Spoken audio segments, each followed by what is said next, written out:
오늘 하나님께서 우리에게 주시는 말씀은 사도행전 25장 1절에서 12절까지의 말씀입니다. 찾은 줄 알고 제가 봉독하도록 하겠습니다.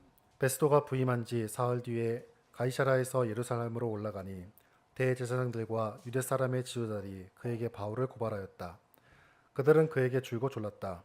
그들은 그에게 제발 바울을 예루살렘으로 불러 올리라고 간청하였다.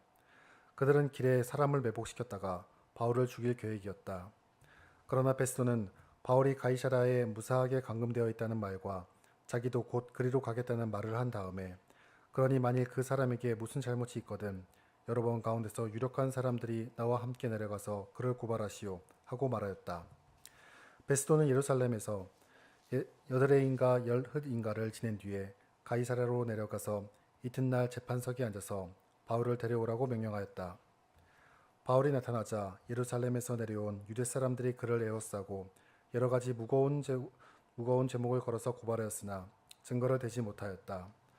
바울은 나는 유대 사람의 율법이나 성전이나 황제에 대하여 아무 죄도 지은 일이 없습니다 하고 말하여 자신을 변호하였다. 그러나 베스도는 유대 사람의 환심을 사고자 하여 바울에게 묻기를 그대는 예루살렘으로 올라가서 이 사건에 대하여 내 앞에서 재판을 받고 싶지 않소? 하였다. 바울이 대답하였다. 나는 지금 황제의 법정에 서 있습니다. 나는 여기서 재판을 받아야 합니다. 각하께서 잘 아시는 대로 나는 유대 사람에게 조금도 잘못한 일이 없습니다. 만일 내가 나쁜 짓을 저질러서 사형을 받을 만한 무슨 일을 하였으면 죽는 것을 마다하지 않겠습니다. 그러나 나는 고발하는 사람들의 고발 내용이 아무런 근거가 없으면 어느 누구도 나를 그들에게 넘겨줄 수 없습니다. 나는 황제에게 상소합니다. 그때 베스도가 배심원들과 협의하고 그대가 황제에게 상소하였으니 황제에게 갈 것이요 하고 말하였다. 아멘. 베스도 앞에 선 바울의 제목으로 김영관 목사님께서 설교해 주시겠습니다. 할렐루야. 오늘도 주께서 주시는 은혜 가운데 보낼 수 있는 하루가 되기를 원합니다. 오늘 설교의 주제는 하나님께는 대책이 있다라는 그런 내용입니다. 하나님께는 대책이 있습니다. 하나님께는 계획이 있습니다. 지금 우리가 바울의 상황을 보고 있는데 바울 주변은요 모든 사람들이 바울을 죽이려고 하는 것들을 우리가 봅니다. 바울은 어떤 심정이었을까요?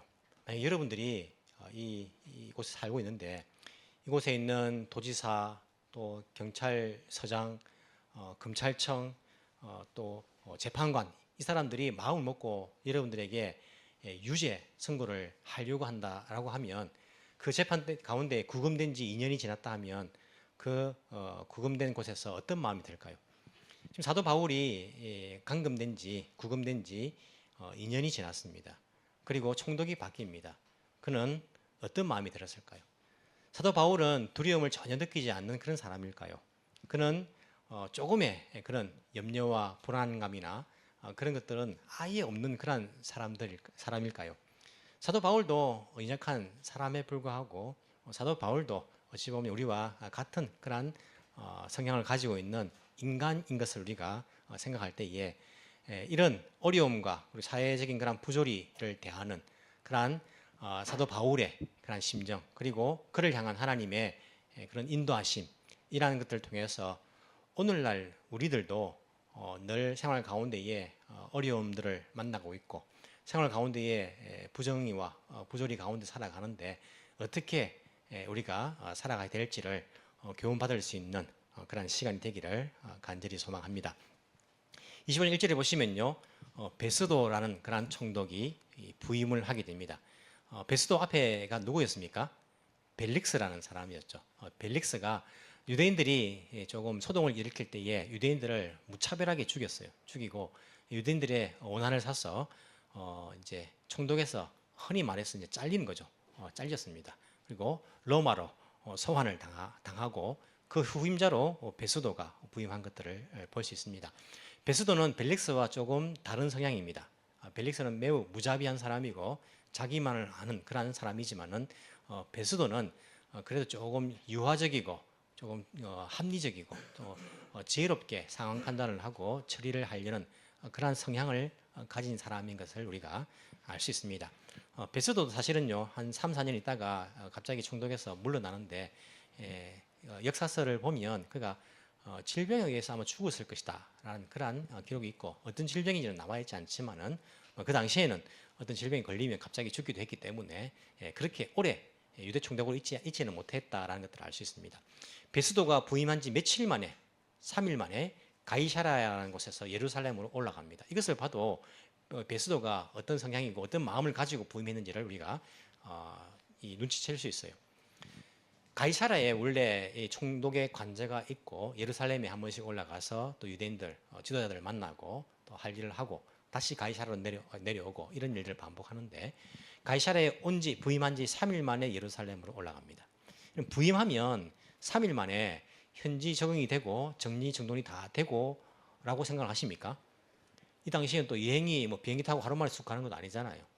임명을 받으면 오랜 시간이 걸려가지고 이 가이사라에 도착을 하지 않습니까? 그때에 보통 한 일주일은 쉬어야 되는 거 아닙니까?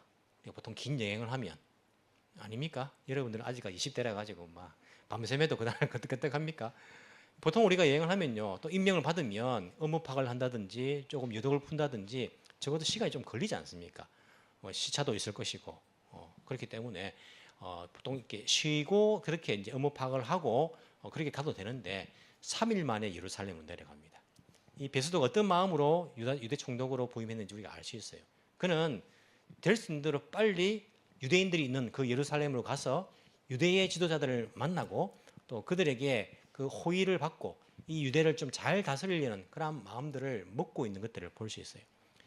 일본도 이제 총리가 좀 있으면 바뀌게 되는데 총리가 바뀌어가지고 예를 들어서 바뀐 지 3일 만에 어디 조금 이렇게 좀 소외된 지역이 있습니까? 만약에 총리가 바뀐 지 3일 만에 만약에 이제 후쿠시마에 시에 방문을 했다. 첫 방문지로서 갔다 하면요. 후쿠시마 사람들이 느끼는 감정이 조금 다르겠죠. 그죠? 이번 총리는 우리에게 관심이 있는가 보다.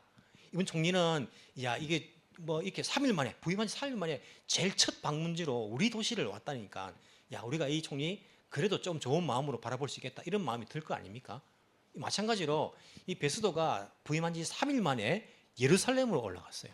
그럼 예루살렘에 있는 유대의 지도자들과 유대인들이 느끼는 감정은 어떤 감정일까요? 야, 이 사람은 뭔가 기대를 할 수 있는 사람이구나. 우리에게 좋은 마음을 가지고 있구나. 이런 기대감들이 있을 거예요. 특히 원래 총독이 부임하면요. 사실은 유대에 있는 예루살렘에 있는 사람들이 올라가서 인사를 해야 돼요. 그렇지 않습니까? 제가 군 생활을 경찰서에서 했는데 그 잡혀 있었던 게 아니고 제가 경찰서에서 있었는데 곳에서 제가 이제 방범과장이죠. 우리 제가 모셨던 분이 방범과장의 차를 모는 이제 운전수를 했는데 방범과장은 무궁화가 3개예요. 3개. 경찰서장은 4개입니다. 4개 밑에 3개지 않습니까? 근데 그 동네에 새로운 검사가 한 명 오지 않습니까?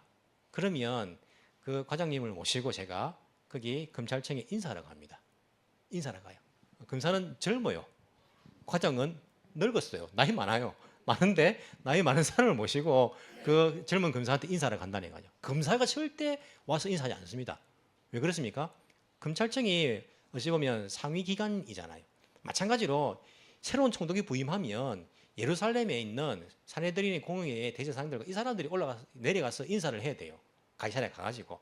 뒤에 보시면 우리가 읽지 않았지만요. 아마 다음 주에 나오는 헤롯 안티파스 2세죠. 그 사람은 총독이 왔다고 자기가 가이사랴에 옵니다. 인사하러. 오는 것을 볼 수 있어요. 그럼에도 불구하고 베스도는요. 예루살렘을 자기가 내려가는 거예요. 유대인들이 야, 이 새로운 총독은 우리에 대해서 뭔가를 좀 좋게 그 앞에 있는 벨릭스는 굉장히 잔인하고 우리를 괴롭힌 사람이 있는데 이 사람은 다르겠구나라고 기대할 수 있는 마음이에요. 그걸 알고 이 사람은 3일 만에 예루살렘으로 올라가는 것을 볼 수 있어요. 자, 올라갑니다. 대제사장들과 유대 사람들의 지도자들이 그에게 뭘 합니까? 바울을 고발하고 있어요. 그들에게는 좋은 기회라고 생각이 들었겠죠. 새로운 사람이 왔을 때에 자기들이 탁 부탁을 하면 안 들어주면 조금 그렇잖아요. 관계가.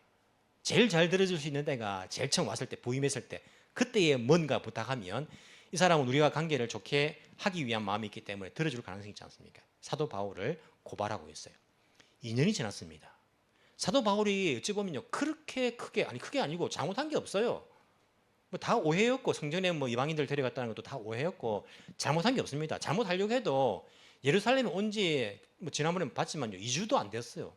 2주도 안 됐는데 잡아가지고 고소를 하고 있는 거 아닙니까? 그러면 2년 지나면 잊을 만도 하잖아요. 2년 동안 바울도 감금돼 있었잖아요. 그러면 잊을 만도 한데 잊지 않고 이 사람들이 계속해서 바울을 고소하고 있는 것들을 볼 수 있어요. 심지어 대제사장도 바뀌었습니다. 앞에 보면 아나니아라는 사람이 바울을 고소했고 바울 재판을 진행을 했는데 이 당시에는요, 2년 지난 이후에는 이 대제사장도 새로운 사람으로 바뀌었어요. 구약시대 때는 대제사장이 아론 계열의 제사장으로서 그런 역할들을 감당했지만은 이 신약 성경에서 나온 대제사장은요, 아론 계열이 아닙니다. 아니고 이 사람들은 유대 자치 그 구역의 이제 리더와 같은 사람이었어요. 제 넘버원 같은 사람이 대제사장이에요. 그래서 그냥 이렇게 뭐 물려받는 이런 게 아니고 물려받는 그런 행동도 있었지만 반드시 로마의 인정을 받아야 했어요. 허가를 받아야, 윤허를 받아야 됐어요. 물론 유대 총독이나 아니면 헤롯 왕들이 분봉 왕이 임명은 할 수 있지만은 반드시 로마로부터 인가를 받아야 되는 그 직책이 대제사장입니다. 대제사장이 바뀌었어요. 심지어는요. 이 사람 이름이 좀 길고 어려워가지고 말씀은 이제 또 봐야 되는데 말씀드리지 않겠습니다만은 바뀌었어요. 바뀌었음에도 불구하고 이 바울을 미워하고 고소하고 있는 것들을 볼 수 있어요. 사람이 미워하는 마음은요, 노력하지 않아도 오래 갑니다. 사랑하고 그 사람을 또 위하고 봉사하고 막 이런 마음들은요, 노력하지 않으면요, 오래 가지 못해요. 노력을 해야 돼요. 노력을. 좋은 마음은. 사람이 죄성이 있다는 것이 여기 드러납니다. 우리가 연애 시대일 때는요, 아내를 사랑해가지고 막 그러다 결혼하면 어떻습니까? 노력하지 않으면요, 사랑하는 감정이 오래 가지 않아요. 노력해야 돼요, 부부가. 결혼한 이후에 남편이 자기를 사랑하지 않는 것처럼 이제 보이니까 뭘 합니까? 시시때때로 확인하고 싶어 해요. 당신 나 사랑하는 거 맞아. 늘 물어보기를 원하잖아요. 남편은 그래도 이제 살아야 되니까 오래, 뭐 속마음은 모르지만 사랑한다고 말하지만 행동은 다르요. 행동이. 노력하지 않는 거예요. 여러분, 사랑하는 마음은요, 노력해야 돼요. 노력해도 사실 쉽지 않아요. 하지만 반대로 미워하는 마음은 어떻습니까? 노력하지 않아도 오래 갑니다. 미워하지 않기 위해서는 노력해야 돼요. 여러분 중에 그런 사람 없습니까? 10년 지나도 그 사람 나는 절대 용서 못해. 10년 지났지만 나는 저 사람은 다시는 안 봐. 이런 사람 없는가요? 저도 그런 사람 생각해 보니까 있을 수도 있겠다 싶은 생각이 들어요. 막 노력하고 있지만은요, 미움이란 마음은요, 오래 갑니다. 미움에 대한, 복수에 대한 그런 열정과 이런 마음들은요, 정말 사람은 끈질기게 열심히, 얼마나 큰 열심입니까? 열심이 대단합니다. 우리가 사랑하는 마음들을 위해서 노력하는 것 필요합니다. 인간은 원래 죄인이었기 때문에, 죄성이기 때문에 이런 것들을 볼 수 있어요. 이 사람들도 자기에게 무슨 이익이 있습니까? 유익이 있습니까? 바울을 고소하고 그렇게 죽이려고 하는데 얼마나 열심을 내고 있는지 몰라요. 2년이 지나도 세월이 지나도 잊지 않고, 사람이 바뀌어도요, 새로운 사람이 와도 바뀌지 않고 그들은 바울을 죽이고자 하는 마음을 가지고 있는 것들을 볼 수 있어요. 바울을 고발합니다.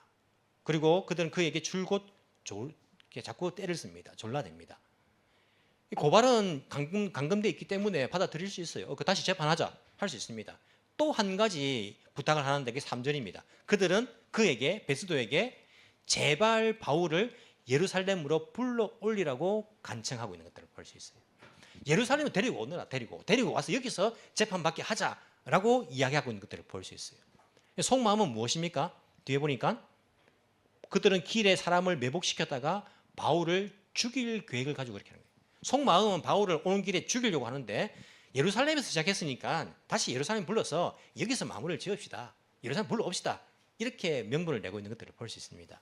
그들의 혼내와 다테마이가 다른 걸 볼 수 있죠. 속마음은 죽이려는 마음을 가지고 있어요.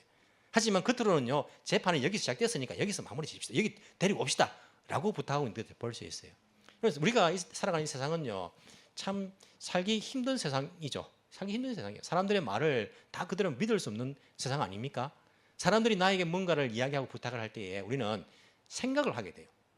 저 사람이 어떤 의도를 가지고 나에게 저렇게 이야기를 하고 부탁을 할까? 자꾸 생각을 하게 돼요. 사람들은 왜냐하면 자기의 속마음을 숨기고 겉으로는요, 그냥 좋은 말로 이렇게 이 사람들처럼 부탁할 때가 있어요. 물론 베스도도 지혜로운 사람이지만요, 나중에 보시면 뒤에 뭐라 합니까? 바울 보고 너 예루살렘에 가서 재판받지 않겠니? 라고 해요.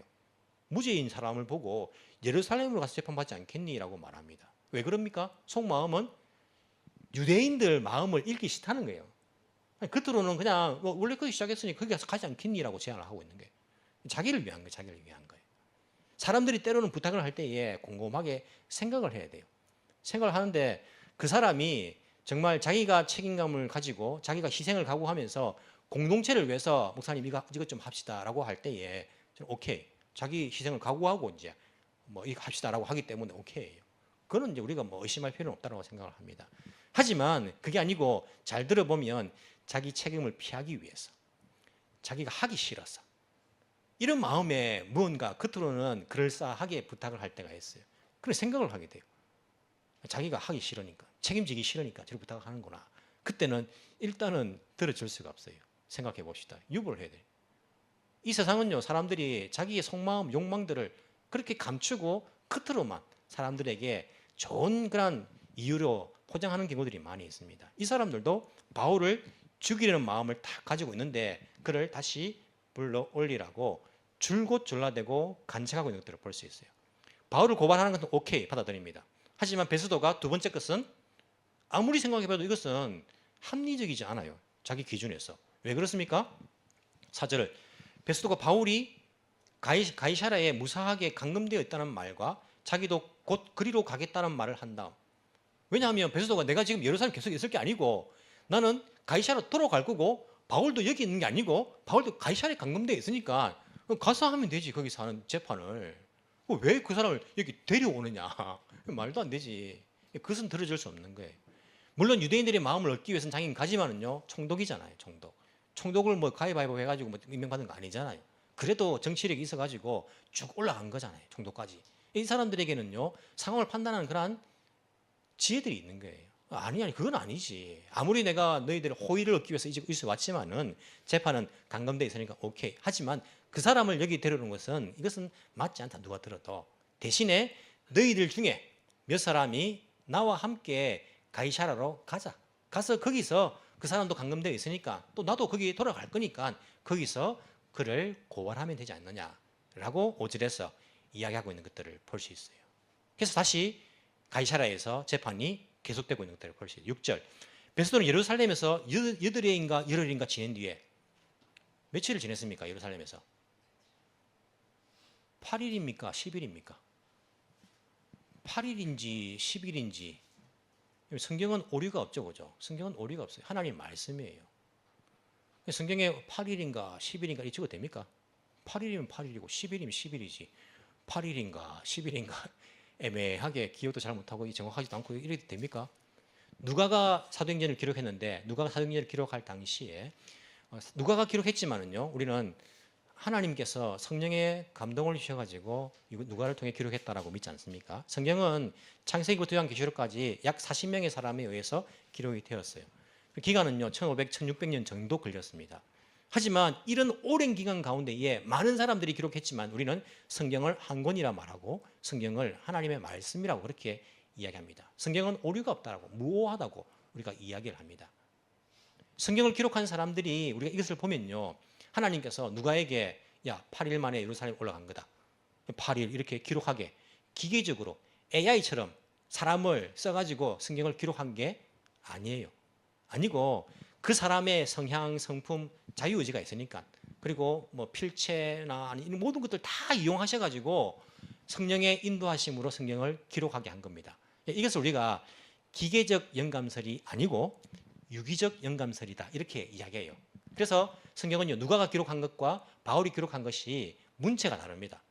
그리고 흐름도 다 달라요. 문학적인 기법도 달라요. 왜냐하면 그 사람을 사용해서 로봇처럼 기계적으로 사용한 것이 아니고 그 사람을 사용해서 하나님께서 기록하게 하셨기 때문에 오히려 보면 누가가 8일인가 10일인가를 정확하게 기억되지 못하지만은요 이것이 성경이 꾸며낸 이야기가 아니라 사실인 것을 오히려 증명하고 있는 거예요. 꾸며낸 이야기면 8일이면 8일 딱 그냥 뭐 써버려도 되는데 이 누가의 그 기억에 의지해서 집으면 그것이 크게 중요한 것이 아니기 때문에 그것까지 그렇게 이렇게 누가가 정확하게 8일인가 10일인가 이거 꼭 써야 되는 그런 부분들은 아니었다라는 것을 우리가 알 수가 있습니다.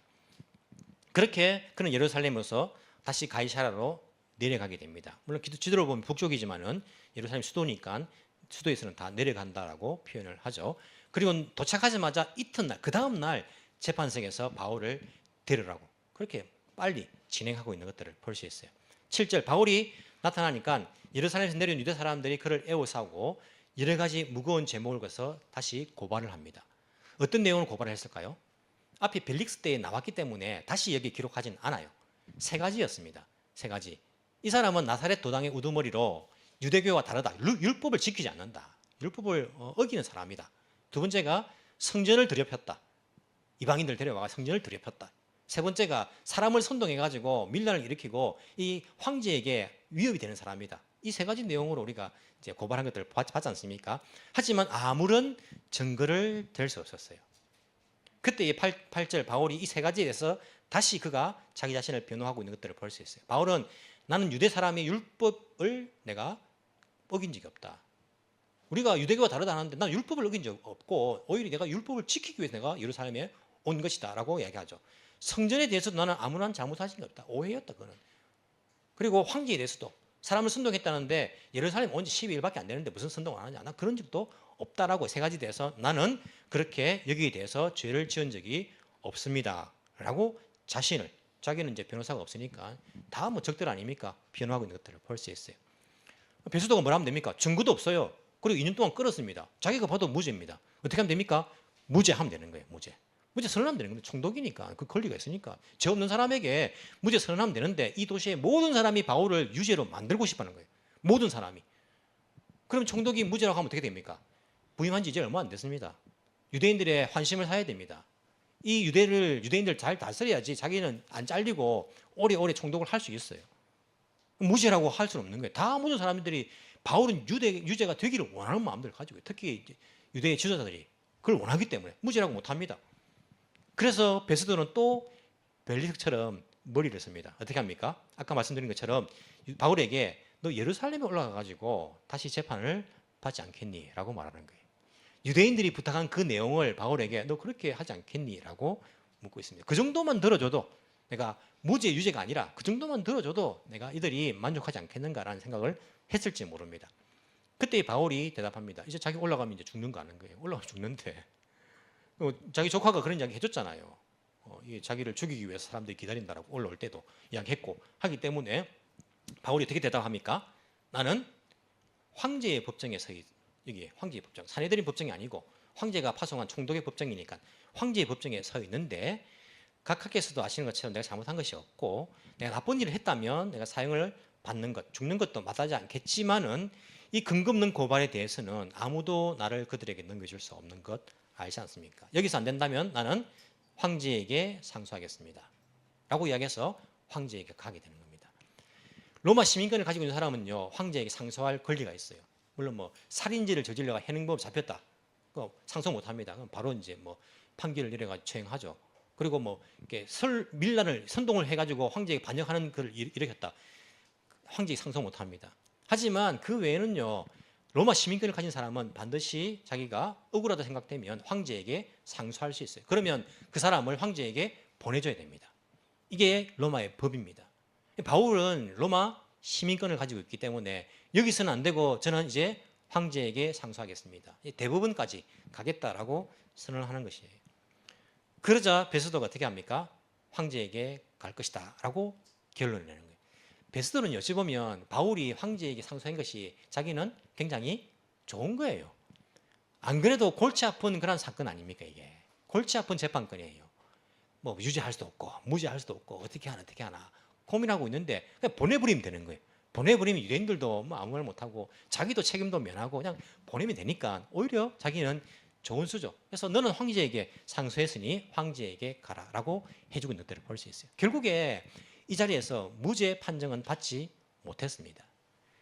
우리가 뭐 최근에도 뭐 미국에서 그런 일이 있었는데 갇히면요 답답합니다. 그리고 이게 언제 끝날지 모르는 불안감. 물론 이번에는 8일 만에 풀려나긴 했지만은요 그 사람들이 가장 큰 불안은요 언제 이게 끝날지 모른다는 그런 불안감. 이 재판이 계속 길어지면요 2년간 감금되어 있으면요 그 마음속에 이게 언제 끝날지 모른다는 불안감. 이런 불안감이 우리를 엄습하지 않습니까? 그래서 이 삶 가운데에 이 고난이 언제 끝날지 모른다는 그런 불안감, 그런 두려움들이 우리에게 덮칠 때가 있잖아요. 아니 무죄인데 그런 억울함들. 아니 무죄인데 왜 여기서 무죄가 안 되고 또다시 대부분까지 황제까지 가야 되느냐. 가이사랴에 있는 여러 제자들도요. 바울을 그런 보면서 아니 무죄. 누가 봐도 무죄인데 바울성이 풀려날 건데 왜 이렇게 고난이 계속되는가라는 생각들을 하지 않겠습니까? 하지만 그 가운데도 하나님께서는요. 대책이 있다는 거예요. 그가 로마에까지 가서 복음을 전할 것이라고 말씀하셨는데 로마까지 이렇게 가게 되는 겁니다. 생각을 해보면 로마에 여기서 무죄로 풀려나 가지고 자기가 배를 타고 간다 하면 바울이 또 암살당할지 모릅니다. 죽임 당할지 몰라요. 이렇게 가니까요. 이제 병사들의 호의를 받으면서 가는 거예요. 안전하게 가는 겁니다. 돈도 필요 없어요. 그냥 뭐 가니까 뭐 배상 낼 필요도 없고 그냥 이렇게 무료로 로마까지 갈 수 있는 길이 열리는 것들을 볼 수 있어요. 이런 과정들을 바라볼 때에 우리는요. 이런 보시면 대제사장들이나 유대의 지도자들이 악한 마음을 품었잖아요. 미워하는 마음 품었잖아요. 바울을 죽이겠다는 마음 품었지 않습니까? 이 마음이 하나님께 그 책임이 있습니까? 결국에 이것들이 다 이게 돼가지고 바울이 뭐 대부분 저 황제에게 갈 수 있는 거 아니었는가? 하나님이 다 계획하신 것이고 하나님이 다 책임져야 되는 거 아닌가? 그렇습니까? 여러분 대제사장이나 유대인들이 지도자들이 나쁜 마음을 먹은 것은요 하나님께 책임 있는 거예요? 아닙니다. 자기에게 책임 있는 거예요. 자기가 나쁜 마음을 먹은 겁니다. 하나님께 탓을 돌리면 안 돼요. 사람들이 죄성이 있어가지고 나쁜 마음을 먹는 거 다 그 사람 책임이에요. 그 사람이 죄를 짓는 거예요. 책임이에요, 책임. 이 베스도가 애매하게 이렇게 해가지고 바울이 무죄도 아니고 유죄도 아니고 이렇게 막 넘어가려고 하는 것. 하나님 책임입니까? 베스도 자기가 선택, 자기 책임이에요. 자기가 그 정치력을 잃지 않기 위해서 무죄도 안 되고 유죄도 안 되고 이렇게 애매한 그런 입장을 취하는 겁니다. 하나님 책임 아니고 자기 책임이에요. 사도 바울이 2년 전에 벨릭스 앞에서 자기가 그때에 황제에 상소합니다. 그렇게 선택하면 되는데 그때 선택하지 않은 것 바울의 선택이었습니다. 2년이 지나가지고 지금 베스도 앞에서 황제에게 내가 상소합니다. 바울의 선택이에요. 죄도요 사람들의 책임이고 애매한 태도도 사람의 책임이고 선택도 사람의 선택입니다. 하지만 중요한 것은 사람이 악해도요. 사람이 나쁜 짓을 저질러도요. 사람이 애매한 태도를 취해도요. 바울이 이런 선택을 해도 하나님께서는 그 모든 것 가운데에 대책을 가지고 계시다는 거예요. 하나님은요. 사람이 실패해도 대책을 가지고 계십니다. 사람이 인약해도요. 대책을 가지고 있어요. 사람이 악한 일을 품고 있어도요. 하나님 그 일에 대해서 완벽한 대책을 다 가지고 계십니다. 하나님의 계획은요. 하나님 계획 가지고 계시다는 거예요. 거기에 우리는요. 위로를 받게 됩니다. 여러분 아담과 하와가 선악과를 따먹은 것 하나님 책임입니까? 어떤 사람은 그렇게 이야기하더라고요. 하나님 사람 만들어가지고 하나님 선악과를 만들어가지고 하나님 그 따먹을 때 좀 불러가 말리지 왜 따먹고 난 다음에 불러가지고 다 하나님 책임 아닙니까 그거? 이렇게 하는 사람이 있어요. 아니요. 하나님은요. 인간을 AI처럼 만들지 않았습니다. 하나님의 형상으로 사람이 자유의지를 가지고 스스로 선택할 수 있도록 만드셨어요. 우리 사랑하시기 때문에 동물처럼 만들지도 않았고요. 그리고 로봇처럼 만들지도 않았습니다. 그 선악과를 따먹은 것은요. 하와의 책임이고 아담의 책임이에요. 자기의 잘못입니다. 인간의 잘못이에요. 하지만 중요한 것은 사람이 실패했지만은 하나님이 대책을 가지고 계시다는 거예요. 하나님은 완벽한 대책을 가지고 계시다는 겁니다. 사람이 죄를 저질러도요, 실패해도요, 하나님이 대책을 가지고 있다는 거예요. 가장 큰 대책이 무엇이었습니까? 죄인된 인간들을 위한 하나님의 대책은요, 예수 그리스도의 땅에 보내셔가지고 예수 그리스도를 십자가에 못 박히게 하셔가지고 예수 그리스도를 통하여서 구원받을 수 있는 그 길을 이루셨다는 거예요. 사람은 하나님과 약속을 깨버리고 사람 편에서는 대책이 없었습니다. 다시 하나님과의 그 관계를 회복할 수 있는 길이 없었어요. 사람에게는 희망이 없었습니다. 그냥 약속대로 계약대로 다 멸망당하는 거였어요. 사람은 자기에게 대책이 있다 생각하고 돈으로 힘으로 뭐 철학으로 그런 뭐 착한 일로 이야기하지만은요 사람에겐 대책이 없는 거예요. 하지만 하나님께는요 사람이 실패해도요 대책이 있으시다는 거예요. 하나님은 계획을 가지고 계시다는 것입니다. 사도 바울이 로마까지 가는데 하나님은요 계획을 가지고 계십니다. 사람들이 그 가운데 악한 일을 하고요 애매한 태도를 취하고요 이기적인 그런 행동들을 하고요 사도 바울이 그 선택이 2년 뒤에 선택을 했지만은요 하나님은 이 모든 사람들의 선택에 대해서 대책을 가지고 계시는 거예요. 계획을 가지고 계시다는 겁니다. 하나님의 계획대로 하나님의 대책대로 되어지도록 모든 계획에 대해서 가지고 계시다는 것이에요. 이것을 사도 바울은 의심하지 않았습니다. 하나님을 의지했습니다. 믿었습니다. 신뢰했습니다. 우리의 땅에 살아가면서요 몸이 아프면요, 1년, 2년 그 병이 길어지면 힘이 들어요. 몸만 아픈 게 아니고 마음도 병이 듭니다. 언제 끝날려나? 지친다. 길어지지 않습니까? 우리가 사업이 실패해가지고 물질적으로 힘들 때에 한두 달 힘든 게 아니라 계속 이 어려움이 계속되면요, 야, 내 인생은 끝났다 이제. 두 번의 기회는 없다. 나이도 들었고 이제 뭐 내가 뭘 다시 하겠느냐. 한숨 막 쉬어집니다. 불안해집니다. 두려워집니다. 막 마음이 불안합니다. 진짜 어떻게 해야 될지 모릅니다. 사람들이 직장에서 나를 미워하고 나만 그렇게 골라가지고 괴롭히고 핍박할 때에 우리는 왜 그럴까? 왜 나에게 이런 일이 생길까? 마음이 참 힘들어요. 하지만 우리가 기억해야 될 것은 인간이 실패해도요, 인간이 연약해도요, 우리가 불안해해도요, 우리가 힘든 상황 가운데 있어도 하나님께는 대책이 있다는 거예요. 하나님은 계획을 가지고 계시다는 겁니다. 그래서 다윗이 그렇게 고백하지 않습니까? 내가 사망의 음침한 골짜기를 다닐지라도 해를 두려워하지 않는 것은 바로 그 하나님께서 나와 함께 계시기 때문이다. 그 하나님이 나와 함께 계시기 때문이라는 거예요. 여러분 가운데에 연약함을 가지고 계신 분들 계실 겁니다. 내 연약함. 하지만 절망하지 마십시오. 하나님은요, 여러분의 연약함을 아시고 대책을 가지고 계신 분이십니다. 여러분 가운데 실패를 경험하신 분들도 계실 거예요. 몸의 질병 때문에 힘들어하고 있는 분들도 계실 것입니다. 여러분 낙심하지 마십시오. 두려워하지 마십시오. 우리가 믿는 하나님은요, 우리의 모든 연약함을 아시고 대책을 가지고 계신 분이십니다. 완벽한 계획을 가지고 계신 분이세요. 우리를 위해 자기 아들 예수 그리스도를 이 땅에 보내주시고 십자가에 죽기까지 하시면서 우리에게 생명의 길을 열어주신 그 대책을 세워주신 그 계획을 우리에게 베풀어 주신 그 하나님께서 지금도 우리를 사랑하시고 우리를 향하신 그러한 사랑 변하지 아니하시고 지금도 대책을 가지고 계시고 계획을 가지고 계시다는 것들을 믿으시기 바랍니다. 하나님은 실패하지 않으십니다. 예수 그리스도를 믿는 이 대책을요, 하나님은 이게 이 땅에서 마지막이다. 이 땅에서 믿지 않으면 나중에 죽고 난 이후에는 대책 없다. 계획 없다. 한번 너희들 지옥 떨어지면 다시 천국 갈 수 있는 기회 없다. 이것을 아시기 때문에 끊임없이 강조하고 있습니다. 그 아들을 믿는 자에게 영생이 있다고. 그 아들을 믿지 않는 자에게 멸망이 있다고 끊임없이 경고하십니다. 이런 하나님의 아버지의 마음을 잘 알아서 이 땅 가운데에 우리가 예수 그리스도의 그러한 백성으로서 주님을 잘 믿는 그런 믿음 가지고 우리가 그 나라 가기까지 하나님께서는 우리를 향하신 선한 계획을, 선한 대책을 가지고 계시다는 것을 믿으면서 우리가 끝까지 흔들리지 않고 절망하지 않고 낙심하지 않고 살아갈 수 있는 그러한 예수 그리스도의 제자가 다 되기를 간절히 소망합니다. 기도드리겠습니다.